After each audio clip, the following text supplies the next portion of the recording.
వేల మందిని ప్రొఫెషనల్స్ గా మార్చిన ఇనోమాటిక్స్ తో మీరు కూడా మీ డ్రీమ్ కెరియర్ ని ఇప్పుడే స్టార్ట్ చేయండి. నమస్కారం. ఇవాళ ఆనందం ఏంటో తెలుసా? నేను సాక్షాత్తు the legend, the one and only Suryakantham garu కట్టిన ఇల్లు ఏదైతే ఉందో, అంటే ఆవిడున్న ఇంటి ముందు ఉన్నాను. సో ఇదే సూర్యకాంత రెసిడెన్సీ అని పైన, అంటే ఇక్కడ ఫ్లాట్స్ కట్టారు ఇప్పుడు. కానీ ఇదే స్థలంలో సూర్యకాంతం గారి ప్రేమ, ఆప్యాయత, గయ్యాళితనం, ఇంకా అనురాగం అన్నీ కూడా ఈ నెలంతా చూస్తుందన్నమాట.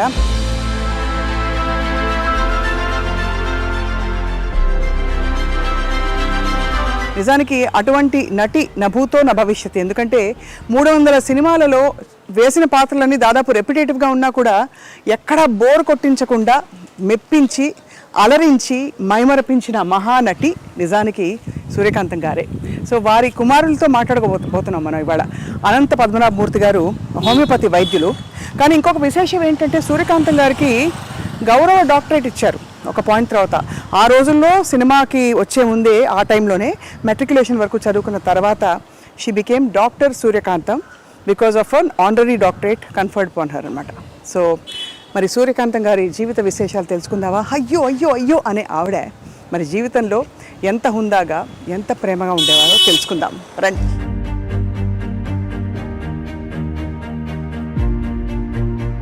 సో అదనమాట, సూర్యకాంతం గారి ఇంట్లోకి అడుగు పెడుతూ, ఇదిగో ఇది బిల్డింగ్గా, ఇల్లుగా ఉన్నప్పుడు ఇది అన్నమాట నేమ్ ప్లేట్, సూర్యకాంతం అని. డాక్టర్ అనంత పద్మనాభమూర్తి గారు వారి కుమారులు హోమియో వైద్యులు, బాగా పరిచయం అన్నమాట, సుపరిచితులు.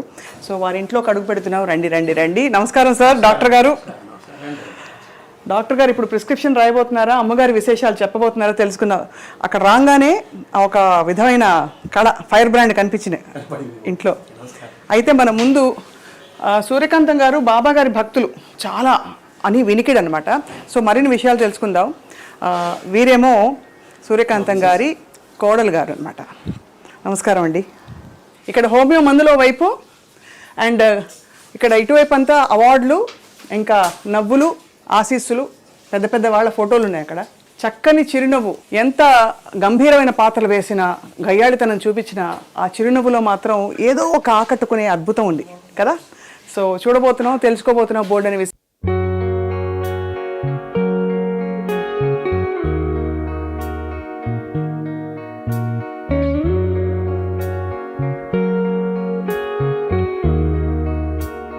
అందరికీ మరోసారి సాదర నమస్కారాలు. అక్కడి నుంచి సంబరాలు మొదలైపోయాయి వీధి నుండి. మనం the one and only doctor Suryakantham గారి ఇంట్లోకి ప్రవేశించాం. వారి అబ్బాయి ఎవరంటే డాక్టర్ అనంత పద్మనాభమూర్తి గారు, హోమియోపతి వైద్యులు. సూర్యకాంతం గారి గురించి అసలు చెప్పక్కర్లేదు. ఎన్ని చెప్పినా, ఎంత చెప్పినా మాటలు చాలవు. కానీ ఒక్కసారి ప్రయత్నిద్దాం. గయ్యాళితనం ఎంత గయ్యాళిగా ఉంటుందో నిరూపించడం ఆవిడకే సాధ్యమైంది. కోడల్ని రాచి రంపాన పెట్టాలన్నా, కొడుకుని చెప్పు చేతుల్లో ఉంచుకోవాలన్నా, అల్లుండి ఇంకా కూతుర్ని అందరినీ కూడా ఒక్కసారిగా ఒక్క గొంతుతో గర్జించి అదుపులో పెట్టుకోవాలన్నా వారికి మాత్రమే చెల్లింది. అలాగే 300 పాత్రల్లో నటించి, ఆ 300 పాత్రలు దాదాపు దగ్గరగా ఉన్నా కూడా ఎక్కడ బోర్ కొట్టించకుండా నటించడం వారికే సాధ్యమైంది. And last but not the least, వారి పేరు ఆ తర్వాత ఎవరికి పెట్టకపోవడం కూడా వారికే సాధ్యమైంది. సో ఆంధ్రుల అభిమాన నటి సూర్యకాంతం గారి జీవిత విశేషాలు తెలుసుకుందామా వారి కుమారుల నుండి. నమస్కారం అండి. సార్, మీరు వృత్తిపరంగా హోమియోపతి వైద్యులు. సో ఏమనాలో అర్థం కావట్లేదు. మీరేమో పూర్తిగా మెడిసిన్, ఇక్కడేమో సినిమా ఇండస్ట్రీ. కానీ మీ మొహంలో మాత్రం సినిమా కళ కనిపిస్తుంది. అంటే మీకు ఎక్కడో అభిరుచులు అవన్నీ ఉన్నాయని అర్థంతో పాటు తిరిగామండి బాగాను సినిమా షూటింగ్లకి, వాటికి. అందువల్ల అందరితో పరిచయాలు ఉన్నాయి. అందుకనే మొన్న మెడ్రాస్లో అంత ధైర్యంగా నేను చేయగలిగాను. పెద్ద పెద్ద వాళ్ళని పిలిచి, అమ్మ పేరు మీద వచ్చారంటే మీరు ఆలోచించండి. ఆవిడకు ఉండే పేరు, ఆవిడ వల్ల తిరిగినప్పుడు రాజశ్రీ గారు వచ్చారు సినిమా ఫీల్డ్లో, తర్వాత జయచిత్ర గారు వచ్చారు, తర్వాత వచ్చి విశ్వనాథరెడ్డి గారు వచ్చారు, నాగిరెడ్డి గారు అబ్బాయి ఆయన వచ్చాడు, ఆదిశేషయ్య గారు వచ్చారు. అట్లా చాలామందిని పిలిస్తే వెంటనే ఒప్పుకుని వచ్చారు. దానికి నిజంగా అమ్మే 90% అమ్మే. కానీ నిజంగా తెర మీద గయ్యాళి, కానీ ఆ గయ్యాళిని మనం ఏమీ అనలేము.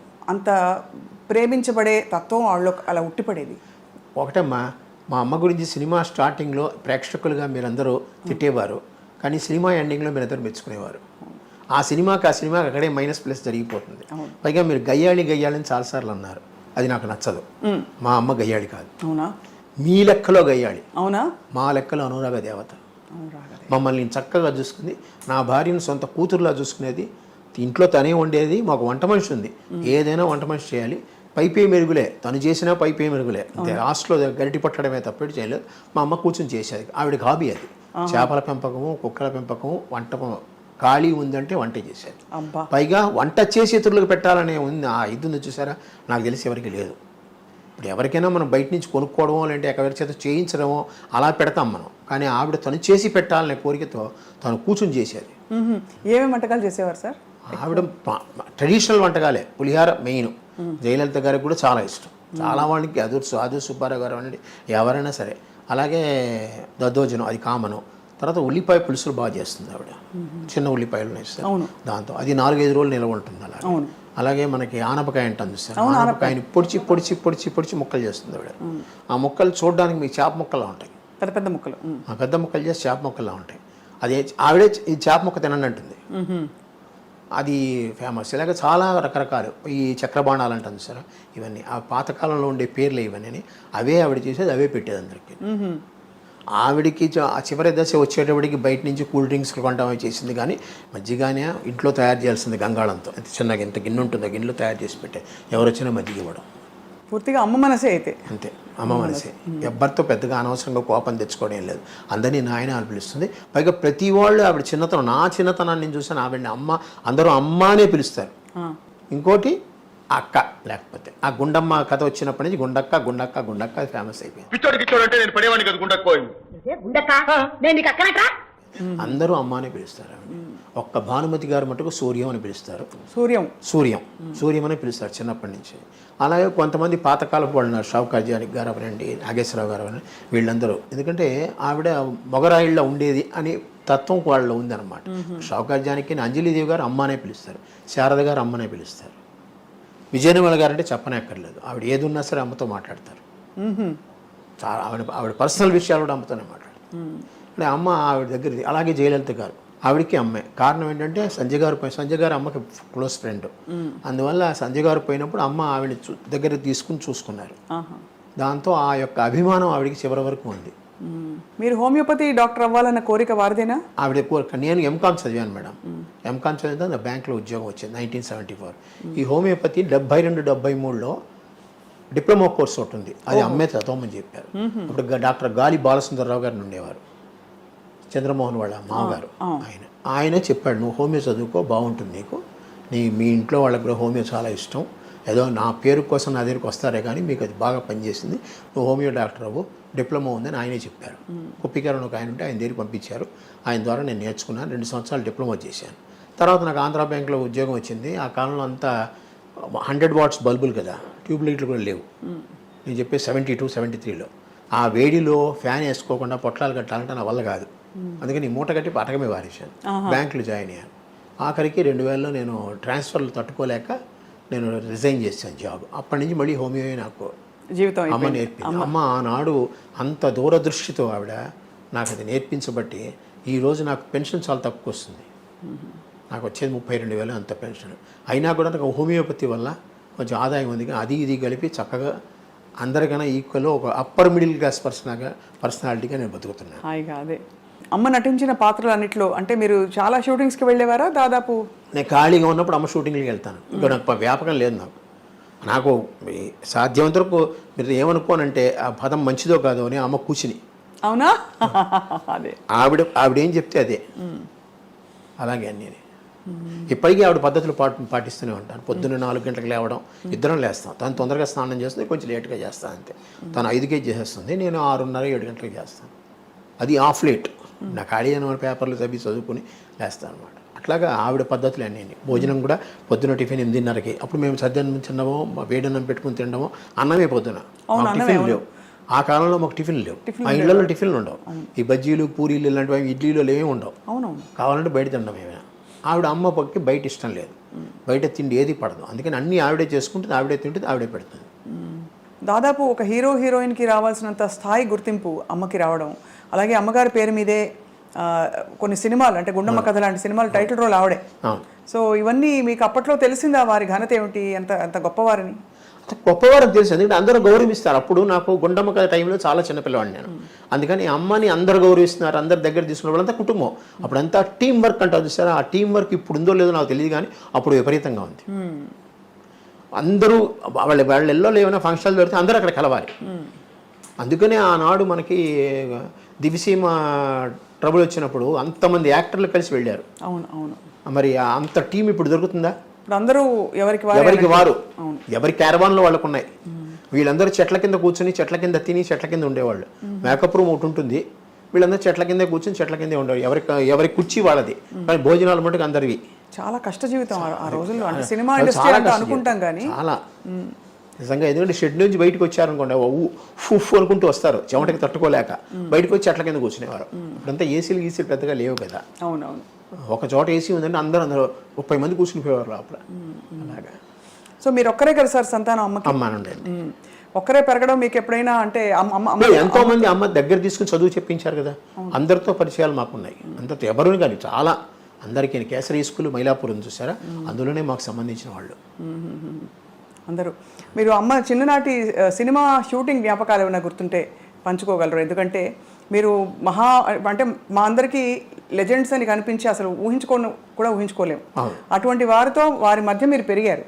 సో ఆ జ్ఞాపకాలు ఏమైనా గుర్తున్నాయా, ఏదైనా పర్టికులర్ సినిమా షూటింగ్? సావిత్రి గారి టైంలో నాకు అంత ఊహ లేదు, వెళ్ళేవాడిని చూసేవాడిని, బట్ అంత గుర్తుపెట్టలేదు. బట్ అత్తగారు కొత్త కోళ్ళు, అందులో విజయనిర్మల గారు ఫ్రీక్వెంట్గా అనేవారు, సావిత్రి గారు అనేవారు ఇంతకుముందు, నువ్వు గట్టిగా కొట్టాలి, నా చర్మం ఎర్రబడాలి, అప్పుడే నాకు బ్రహ్మాండమైన యాక్టింగ్ వస్తుంది, లేకపోతే నీకే పేరు వస్తుంది, నాకు రాదు. అలాగే. అంటే అమ్మ దగ్గర దెబ్బలు తినని వ్యక్తి ఒకళ్ళే ఒకళ్ళు నాకు తెలిసి జమున గారు. అంటే ఆవిడ ఒక్కతే ఎప్పుడూ ఆ కూతురుగానే వేస్తుంది. అవును. అమ్మా అమ్మా అన్నయ్య నేను బజార్ వెళ్తున్నా, అక్కయ్యకి చీరలు కొనుక్కొస్తా. అక్కయ్యకి చీరలా? కూతురు కొంచెం ఆవిడ కూడా కొంచెం గారాల పట్టి. అలాగే ఈవిడ గారాల పట్టిగానే చూసుకునేది ఆవిడ. అందుకని ఆవిడ ఎక్కడ తప్పించి మిగతా వాళ్ళందరికీ వాణిశ్రీ అంటే గోరింత దీపం తీశారు, అక్కడ కూడా ఎంత బాధ పెట్టేది. దాదాపు గొప్ప నటీమణులందరూ సూర్యకాంతం గారి చేతిలో నిజంగా దెబ్బలు తిన్న మరి, దెబ్బ కొట్టే అది ఎడం చేత్తో ఎంత విసురుగా వస్తుంది. అప్పుడు తగ్గలకన్నానే కొడుతుంది ఆవిడ, కానీ ఆ విసురు తట్టుకోలేరు ఎవరన్నా. మన కుడి చేతికి కూడా అంత బలం లేదు, ఆవిడ ఎడం చేతికి అంత బలం ఉంది. Left hander basically left hander ఆవిడ. అన్ని ఒక సంతకం మటుకు తెలుగులో పెడుతుంది, లెఫ్ట్ హ్యాండ్ రాయగలదు ఆవిడ, సంతకంలో తెలుగు నేర్చుకుంది. అలాగే భానుమతి గారి ఇంటికి మీరు వస్తూ పోతూ ఉండేవారు? చిన్నప్పుడు వస్తే పోతే ఉండే, ఆవిడ ఇక్కడికి వస్తూ ఉండేది.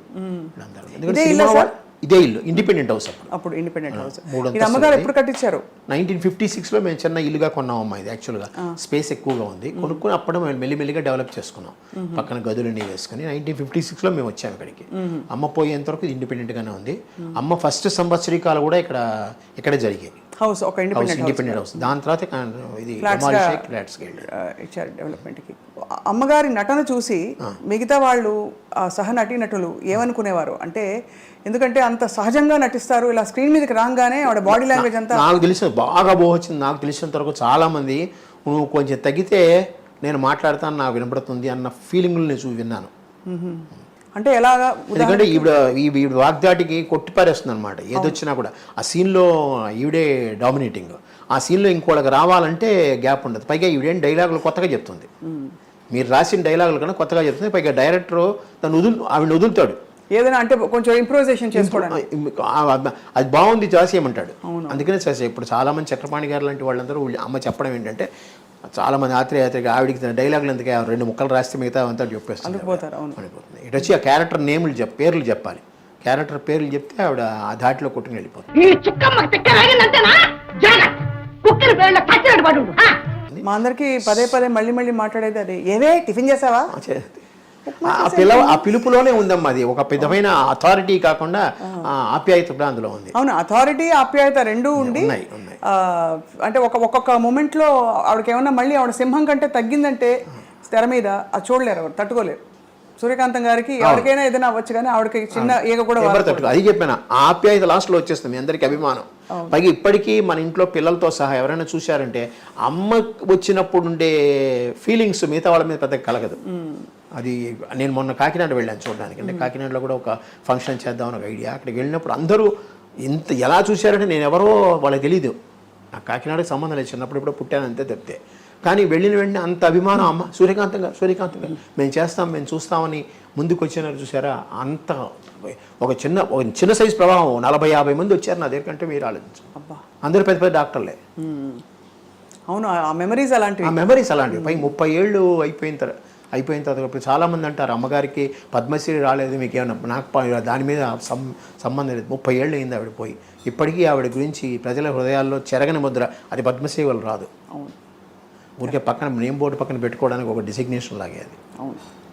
కానీ వారి జీవితంలో వచ్చిన పాత్రలు కావచ్చు, జీవితంలో వచ్చిన సంఘటనలు, అనుభూతులు అన్నీ కూడా ధైర్యంగా ఫేస్ చేశారా? ఎప్పుడైనా కష్టపడ్డారా సార్? కానీ భయం ఎక్కువ. దేవుడా అది శ్రీదేవి సినిమాలో దేవుడా అనుకుంటుంది, ఆ క్షణం ఆ దేవుడా అనుకుంటుంది. ఎందుకంటే శ్రీదేవి ఇక్కడే ఉండేది, మా ఇంటికి వచ్చేది. అమ్మన్న ఇంటి ఏరియా కాముగా ఉంటుంది, కొనుక్కుంది ఆవిడ. సేటి కాలంలో కొనుక్కుంది ఆవిడ శ్రీదేవి. భారతి ఎదురు సందులో ఉండేది, మా ఇంటికి ఎదురుగుండా సందులో భారతి వాళ్ళ సిస్టర్ ఉండేవారు. తర్వాత షీలా అనుకుంటాను, ఇక్కడ మలయాళి, మన తెలుగులో కూడా చాలా సినిమాలు చేసింది ఆవిడ, ఇక్కడే ఉన్నారు. జయలలిత గారు మనకు కొంచెం దగ్గర స్టెల్లా మెరిస్ కాలేజ్ వెనకాల ఉన్నారు, అది కామెడీ అని ఆ కాలంలో. సో శ్రీదేవి గారు ఇక్కడికి వస్తూ ఉండేవారా? ఇక్కడే ఉండేవారు ఆవిడ. తర్వాత ఇక సినిమా షూటింగ్లకి వాటికి వేరే ఊళ్ళు వెళ్ళడం అని వెళ్ళి తర్వాత డెవలప్ అయిన తర్వాత వెళ్ళిపోయింది ఆవిడ.